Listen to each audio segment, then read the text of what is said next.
Sekarang kita berada di bawah sebuah Volvo XC90 T8. Kereta ni memang kereta hybrid. Jadi kalau dekat belakang ni, yang kontrol, yang bagi power pada tayar belakang dia pada kelajuan rendah ialah satu motor yang kita panggil motor e-rack lah. Dan depan dia pakai enjin lah macam biasa lah. Untuk kes kereta ni dia ada masalah dengan dia punya motor e-rack ni. Motor e-rack dia rosak, barang dalam dia dah pecah yang menyebabkan kita terpaksa tukar motor e-rack ni.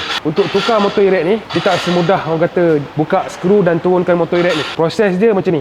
Kita nak tukar motor e-rack ni, kita kena keluarkan subframe belakang sebuah Volvo XC90 ni. Jadi kalau kita tengok memang banyak kerja yang kita kena buat, dan kalau dah macam ni punya kerja, kos untuk labor dia pun tak murah lah. Untuk motor ni kita beli baru, dan motor ni saja nilaian dia hampir RM30,000. Jadi untuk siapkan satu kereta ni macam baru, keras lah modal dia. E-rack ni datang bukan motor je, dengan dia datang sekali dengan dia punya harness, dan harness ni pun kita pakai harness yang datang sekali dengan motor lah. So yang set lama dia kita dah buka, kita dah campak ke tepi. So yang ni memang totally baru, dan dia punya mileage pun masih kosong lagi. Untuk penjagaan e-rack ni biasanya kita recommend pakai minyak gear original daripada Volvo, dan kita suggest untuk tukar minyak e-rack ni setiap 60,000 km ataupun dalam tempoh setahun. Jadi untuk korang yang berada dekat luar sana tu, yang nak check korang punya XC90 T8 ataupun tak kisahlah apa-apa konti, Volvo, Mercedes, BMW, Audi, Volkswagen, korang tak tahu nak pergi ke mana, korang boleh datang ke Transmetik Automotive ni. Kita berada dekat stesen 15 Alam. Kita buka hari-hari kecuali hari Jumaat, sebab hari Jumaat kita cuti. Kalau korang ada sebarang masalah ataupun pertanyaan, nak minta quotation ke, nak tanya harga ke, tak kisah apa-apa, korang boleh klik link di bio, dan jangan lupa follow kita punya page Mechanic Transmission. Bye bye.